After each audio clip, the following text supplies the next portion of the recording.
नमस्कार दोस्तों, स्वागत है आपका नई वीडियो में। और आज हम बात करने वाले हैं भारत और नेपाल के बीच में जो पॉलिटिकल लड़ाई चल रही है ना, उसके बारे में हम बात करने वाले हैं। तो ऐसा क्या हुआ कि दो देश जो कि बहुत टाइम से एक मित्र हुआ करते थे, उनके बीच में पॉलिटिकल गर्मी जो है बढ़ गई है, उसके बारे में हम बात करेंगे। और इस वीडियो को एंड तक जरूर देखना, क्योंकि इस वीडियो को अगर आप एंड तक जरूर देखेंगे तो आपको वो सारी पॉइंट्स और वो सारे इन्फॉर्मेशन मिल जाएगी, जिससे आपको पता चल जाएगा कि लड़ाई क्यों हो रही है। तो आइए वीडियो को शुरू करते हैं और आप एंड तक बने रहें।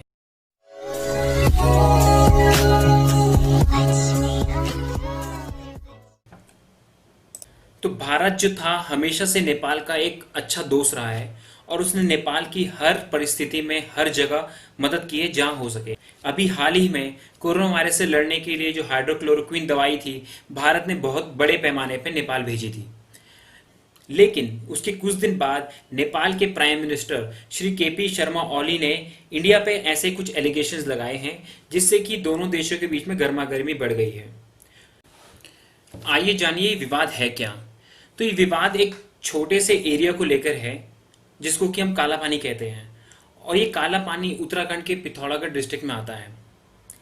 इस एरिया का नाम काला पानी यहाँ से बहने वाली नदी काली नदी के ऊपर दिया गया है। तो इस एरिया को अगर आप देखेंगे तो इसके नॉर्थ में जो है वो तिब्बत आता है, जो कि अभी चाइना का पार्ट है। उसके ईस्ट और साउथ में नेपाल आता है। जो वेस्ट वाला पार्ट है वो भारत के अंदर है। और ये विवादित जमीन लिम्पियाधुरा, लिपुलेक और काला पानी है। और नेपाल ये बात कह रहा है कि ये एरिया जो है वो उसके अंडर आता है, और भारत ये मानता है कि ये एरिया उसके पॉलिटिकल रीजन के अंदर है। तो कुल मिला के ये विवाद एक एरिया को लेकर है। आइए जानते हैं ये विवाद शुरू कैसे हुआ। तो ये विवाद जो है ये कुछ समय से चला आ रहा है। 1816 में एक सुगौली समझौता हुआ था ईस्ट इंडिया कंपनी और काठमांडू के गोरखा रूलर्स के बीच में, जहां ये तय हुआ था कि जो काली नदी है उसका ईस्ट वाला हिस्सा नेपाल होगा और वेस्ट वाला हिस्सा भारत में आएगा। तो अब जो विवाद हो रहा है, तो नेपाल ये कह रहा है कि जो पार्टीशन करना चाहिए वो काली नदी के सोर से करना चाहिए। लेकिन भारत का कहना यह है कि काली नदी को नदी का दर्जा और उसको वो नाम काला पानी से मिलता है, और बाकी जो है ऊपर का जो हिस्सा है वो अलग अलग ट्रिब्यूटरी से होता है, तो उसको हम काली नदी नहीं कह सकते। तो इसलिए जो रीजन है वो भारत में आता है, और जो काला पानी से है शुरू होता है उसका डिवाइड करके नेपाल और भारत बनता है। तो ये विवाद सुर्खियों में कैसे आया?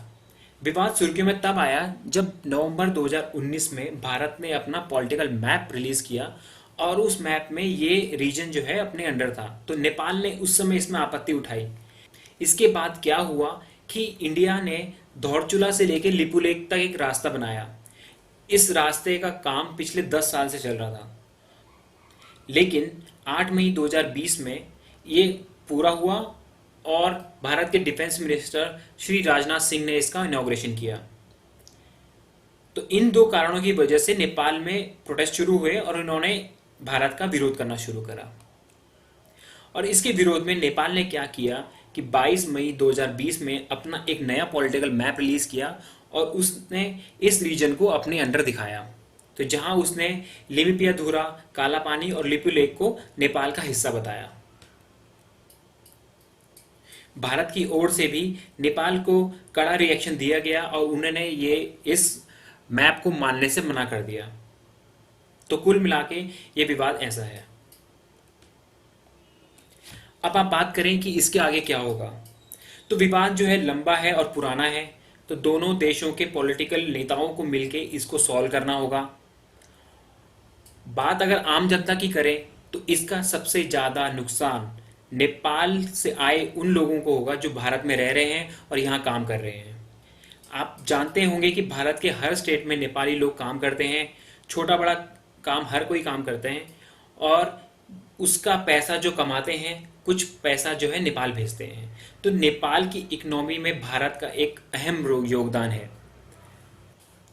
तो नेपाल को ये सोचना चाहिए कि भारत उसका एक बहुत अच्छा दोस्त था, हमेशा से उसका साथ दिया है, हमेशा से उसके साथ खड़ा रहा है। तो आगे भी यही दोस्ती बनाए रखें। तो किसी अन्य देश के दबाव में आके या प्रेशर में आके ऐसा कोई कदम न उठाएं जिससे कि उनके खुद के पैर में कुल्हाड़ी पड़े। तो इसलिए मेरा ये मानना है कि दोनों देशों के बीच में पहले जैसी वो शांति और वो दोस्ती दोबारा कायम हो जाए। तो दोस्तों, ये थी कंप्लीट इन्फॉर्मेशन भारत और नेपाल के बीच में चल रहे पॉलिटिकल डिस्प्यूट के बारे में। अगर आपको वीडियो अच्छी लगी तो प्लीज़ लाइक करें, शेयर करें और सब्सक्राइब करें। जय हिंद, जय भारत।